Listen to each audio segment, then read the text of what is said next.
Dear students, मैं जाबरमल वरिष्ठ अध्यापक हमारे यूट्यूब चैनल ई स्माइल स्टडी पर आपका स्वागत करता हूं। आज हम कक्षा 10 गणित का एक नया टॉपिक वृत्त की परिधि एवं क्षेत्रफल के बारे में पढ़ेंगे। क्योंकि प्रतिवर्ष बोर्ड परीक्षा में इसमें से 4 अंक के सवाल पूछे जाते हैं, एक नंबर का प्रश्न और एक 3 नंबर का प्रश्न। ये अमूमन बोर्ड का पैटर्न रहता है। तो चूँकि वृत्त पढ़ने से पहले मैं इसका बिल्कुल छोटा सा ब्रीफ आइडिया देता हूँ आपको। ये हम एक पॉइंट लेते हैं, एक बिंदु लेते हैं, इसको मैं नाम देता हूँ स्थिर बिंदु।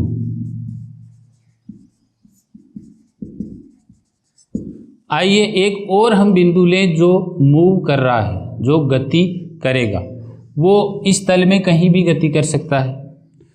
उसकी कुछ निश्चित कंडीशन के अंदर अगर हम गति करवाएं, और वो कंडीशन क्या होगी, मान लो मैं उसकी शर्त ऐसी देता हूं कि वो गति करे हर बिंदु पर उसकी दिए गए स्थिर बिंदु से दूरी अचर रहे। दोबारा देखिए, अगर इस पॉइंट को मैं मूव करवाऊं और प्रत्येक स्थिति में ये दूरी सदैव समान रहे, तो ऐसी स्थिति में ये जो हमें एक पथ मिलेगा, ये जो हमें एक रास्ता मिलेगा इस बिंदु का, इस बिंदु पथ को ही वृत्त कहा जाता है। अर्थात एक ऐसे बिंदु का बिंदु पथ जिसकी दिए गए स्थिर बिंदु से दूरी सदैव अचर रहे, ऐसे बिंदु के बिंदु पथ को वृत्त कहते हैं। ये स्थिर बिंदु ही हमारा वृत्त का केंद्र होगा। और ये जो हमने दूरी ली है, जो अचर दूरी है, इस दूरी को हम वृत्त की त्रिज्या नाम देते हैं। अब हमें जो पथ मिल रहा है, इस पथ का नाम है वृत्त की परिधि। ये चीज़ें हम छोटी कक्षाओं में पढ़ चुके हैं। हमारा जो टॉपिक है वो यहाँ से शुरू होता है। ये एक वृत्त और ये वृत्त का केंद्र, ये वृत्त की त्रिज्या। आइए मैं एक और त्रिज्या ले लेता हूँ। इस प्रकार हमें वृत्त की 2 त्रिज्याएं मिल गई। हम देखते हैं इस चित्र में ओ वृत्त वाले केंद्र के 2 पार्ट बन गए। एक इस प्रकार का इधर वाला बड़ा खंड, एक ये छोटा खंड। चूंकि दोनों पार्ट त्रिज्याओं द्वारा बने हैं, इसलिए इनके नाम भी हम त्रिज्याओं पर अर्थात त्रिज्य खंड देते हैं। जो छोटा खंड है, छोटा पार्ट है, उसका नाम है लघु त्रिज्य खंड। जो बड़ा पार्ट है उसका नाम हो गया दीर्घ त्रिज्य खंड। चूँकि दोनों त्रिज्याओं द्वारा केंद्र पर एक कोण भी बनेगा, इस कोण को हम अमूमन थीटा नाम देते हैं। इसको हम बोलेंगे त्रिज्याओं द्वारा केंद्र पर अंतरित कोण।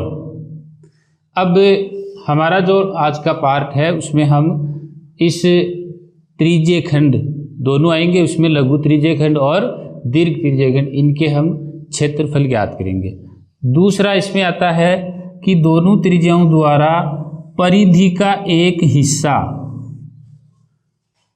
परिधि का एक खंड यहाँ पर जो दिख रहा है आपको, इसको हम बोलते हैं चाप।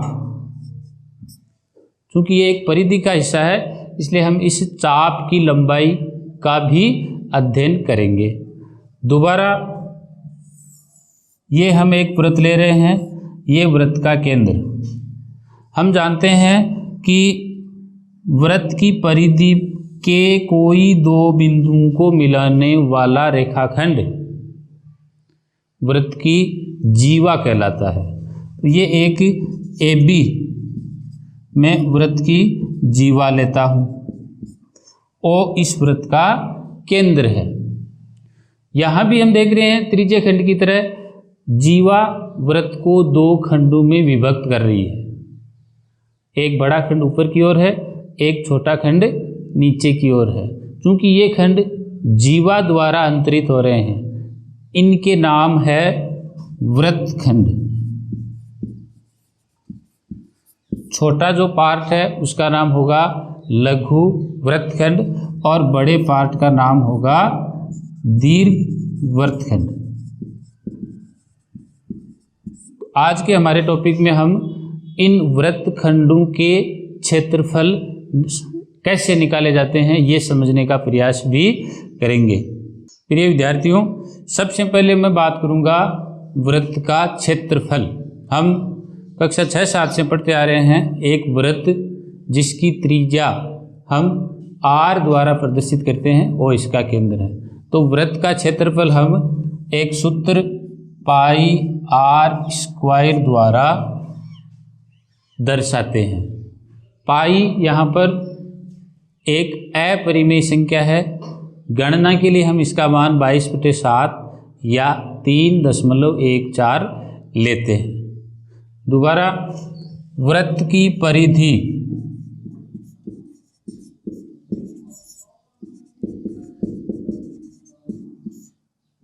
अर्थात यहाँ से एक चक्कर लगाने में जितनी दूरी तय करनी है उसको हम वृत्त की परिधि बोलते हैं। वृत्त की परिधि होगी 2 पाई r। इन सूत्रों द्वारा हम क्षेत्रफल और परिधि हल कर सकते हैं। लेकिन हमारा जो मुख्य पार्ट है वो यहाँ से है। एक हमने यहाँ पर वृत्त का त्रिज्य खंड दिख रहा है, लघु त्रिज्य खंड और दीर्घ त्रिज्य खंड। इनका हम क्षेत्रफल कैसे निकालें? तो हम ये देख रहे हैं कि त्रिज्य खंड भी एक वृत्त का खंड है, इस वृत्त का पार्ट है। हमने पूर्व कक्षाओं में पढ़ा है कि वृत्त के केंद्र पर बनने वाला कोण 360 डिग्री होता है। उस कोण में से हमने एक पार्ट, एक छोटा खंड थीटा लिया है, इसलिए कुल मिला के जो त्रिज्य खंड है वो वृत्त का ही एक टुकड़ा हुआ। और इस टुकड़े को हम, जैसे मैं यहाँ पर लेता हूँ लघु त्रिज्य खंड का क्षेत्रफल,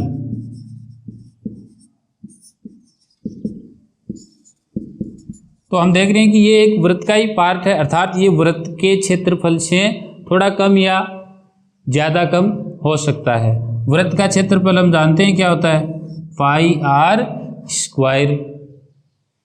अब इस थीटा कोण के कारण जो भी त्रिज्य खंड बना उसका क्षेत्रफल होगा थीटा बटे 360 डिग्री।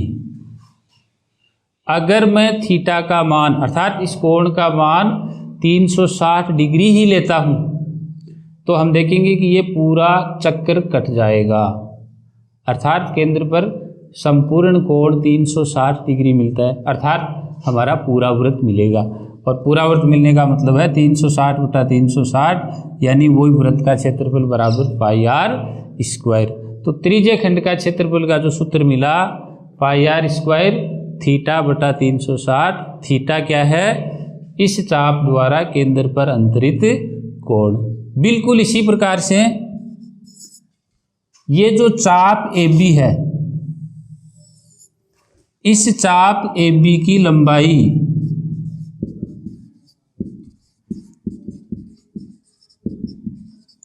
इसको मैं L से प्रदर्शित करूंगा।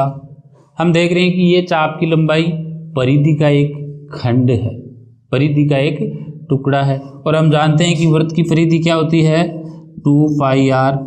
बिल्कुल जैसे हमने क्षेत्रफल निकाला है, चाप की लंबाई होगी 2 पाई r थीटा बटे 360 डिग्री। थीटा चाप द्वारा केंद्र पर अंतरित कोण है। तो इस प्रकार से ये जो दोनों सूत्र है वो वृत्त का क्षेत्रफल और परिधि पर आधारित ही है। मैं क्षेत्रफल को a नाम से प्रदर्शित करूंगा यहाँ पर, और चाप की लंबाई को L से प्रदर्शित करूंगा।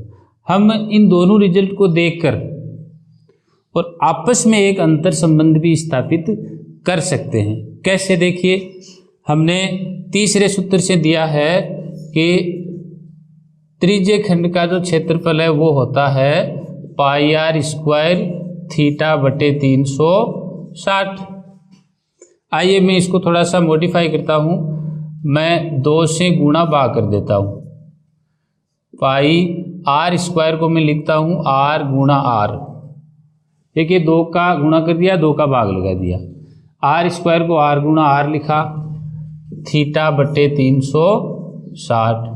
देखिए 2 पाई आर थीटा बटा 360। 2 पाई आर थीटा बटे 360 क्या है? चाप की लंबाई L। तो इसकी जगह मैं लिख देता हूँ ये 1/2 2 पाई आर थीटा बटा 360 की जगह L गुणा R। तो हमें एक रिजल्ट मिला A बराबर 1/2 L R। ये त्रिज्य खंड का क्षेत्रफल और चाप की लंबाई में परस्पर अंतर संबंध है। कई बार 1 नंबर का सवाल यहाँ से बन सकता है। तो ये त्रिज्य खंड का यहाँ पर सूत्र कंप्लीट हुआ।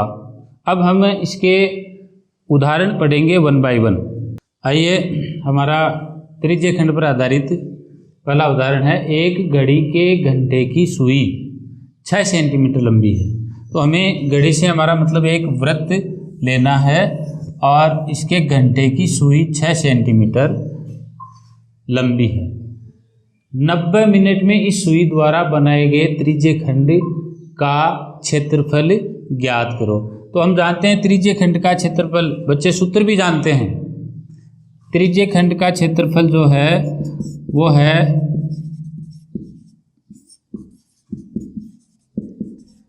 पाई आर स्क्वायर थीटा बटा 360 डिग्री। ये हमने पढ़ रखा है, लेकिन यहाँ पर समस्या आएगी कि थीटा यानी कोण कितना है त्रिज्य खंड का।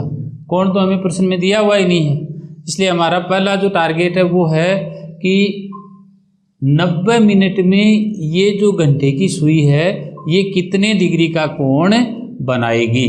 तो देखिए घंटे की सुई को मैं इस वृत्त की त्रिज्या के रूप में लेता हूँ और ये जो त्रिज्या है वो है 6 सेंटीमीटर लंबी। ये वृत्त का केंद्र ले लेते हैं। अब 90 मिनट में, 90 मिनट का मतलब है 1.5 घंटा।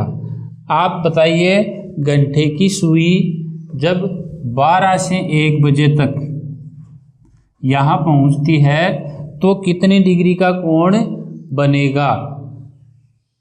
ये जो कोण बनेगा यहाँ तक चूंकि 90 डिग्री का है, इसके 3 टुकड़े आपको करने हैं। यानी सीधी सी बात है कि 1 घंटे में 30 डिग्री का कोण बनाती है। तो ये यहाँ पर हम लिख सकते हैं घंटे की सुई द्वारा 1 घंटे में केंद्र पर बना कोण कितना होता है 30 डिग्री। इसलिए हम 90 मिनट यानी 1.5 घंटे में कितना कोण बनेगा बताइए। 45 डिग्री का। अर्थात हमारे पास थीटा का मान कितना आया 45 डिग्री का कोण प्राप्त होता है। तो सीधी सी बात यह है कि यहाँ पर जो कोण बनेगा, जो त्रिज्य खंड का कोण बनेगा वो कितना बना 45 डिग्री मिल गया। आइए अब सीधा सा है त्रिज्य खंड का क्षेत्रफल ज्ञात करो। पाई आर स्क्वायर थीटा बटा 360। यहाँ पर आर हमने इस सुई को या सुई की लंबाई को लिया है। तो पाई का मान 22/7, आर का मान 6 सेंटीमीटर, तो 6 गुणा 6 और थीटा का मान 45 डिग्री यानी 45/360। ये इसमें 8 पर कटेगा और 8 को हम इनसे काट देंगे 2 से। तो 22 गुणा 9/7 गुणा 2। तो इस प्रकार से हम ये गणना सरल करेंगे। 22 गुणा 9/7 गुणा 2, ये जो भाग है वो सरल करके हमें जो रिजल्ट मिलेगा 14.14 वर्ग सेंटीमीटर। इस प्रकार से हम त्रिज्य खंड का क्षेत्रफल यानी इस घंटे की सुई द्वारा जो त्रिज्य खंड बनेगा उसका क्षेत्रफल प्राप्त करते हैं। एक और उदाहरण मैं लेता हूँ। उदाहरण नंबर 2 है। एक आकृति हमें दी गई है, इसमें ए बी इस वृत्त का व्यास है। ध्यान रहे, ए बी वृत्त का व्यास है और इस व्यास के कारण ये 2 अर्धवृत्त बन गए और इसमें एक त्रिभुज बनाया हुआ है ए सी बी। अब हमें ए सी की लंबाई 6 सेंटीमीटर दे रखी है, बी सी की लंबाई 8 सेंटीमीटर दी हुई है और छायांकित भाग अर्थात ये नीचे का आधा वृत्त प्लस ये 2 छोटे टुकड़े जिनको हम वृत्तखंड बोलते हैं, इस छायांकित भाग का क्षेत्रफल हमें ज्ञात करना है। तो देखिए सीधा सा यहाँ आपको दिख रहा है, अगर हम इस पूरे वृत्त में से ये त्रिभुज निकाल लेते हैं तो जो बचेगा वो छायांकित भाग बचेगा। अर्थात हमारा जो उत्तर होगा, हमारा जो हल होगा वो क्या होगा, वृत्त का क्षेत्रफल माइनस त्रिभुज ACB का क्षेत्रफल। वृत्त का क्षेत्रफल हम जानते हैं पाई आर स्क्वायर। आर का मतलब वृत्त की त्रिज्या। कहाँ है त्रिज्या इसमें? वृत्त की त्रिज्या क्या होगी, OA या OB हमें नहीं दी हुई है। तो हमारा पहला काम रहेगा इस वृत्त की त्रिज्या ज्ञात करो। त्रिज्या निकालने के लिए चूंकि हम जानते हैं अर्धवृत्त में बना हुआ कोण समकोण होता है, अर्थात कोण सी समकोण, सी के सामने की भुजा AB कर्ण, तो हम लिखेंगे समकोण त्रिभुज ACB में कर्ण का स्क्वायर यानी AB स्क्वायर बराबर AC square plus BC square यानी 6 का स्क्वायर प्लस 8 का स्क्वायर। इसको हल करेंगे तो उत्तर आएगा 100, अर्थात AB बराबर होगा 10 सेंटीमीटर, यानी वृत्त का व्यास 10 सेंटीमीटर मिला है।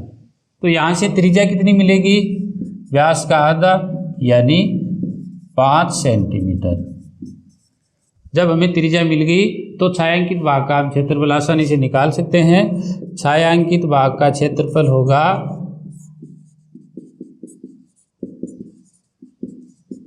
वृत्त का क्षेत्रफल माइनस त्रिभुज ACB का क्षेत्रफल। वृत्त का क्षेत्रफल हम जानते हैं पाई आर स्क्वायर। त्रिभुज का क्षेत्रफल भी हम जानते हैं 1/2 आधार गुणा ऊंचाई। इसको मैं आधार लेता हूँ, इसको ऊंचाई लेता हूँ, अर्थात AC गुणा BC। मान रखेंगे हम, R का मान 5 सेंटीमीटर माइनस 1/2, AC का मान 6, BC का मान 8। जब हम इसको हल करेंगे तो ये जो मान है वो आएगा 24 और जो इधर वाला मान है वो आएगा 78.54। 78.54 में से 24 घटाएंगे तो हमें मिलेगा 54.54 वर्ग सेंटीमीटर।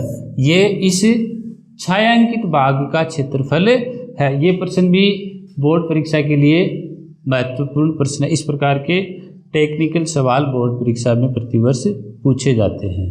प्यारे बच्चों, आज का हमारा दूसरा टॉपिक है वृत्तखंड।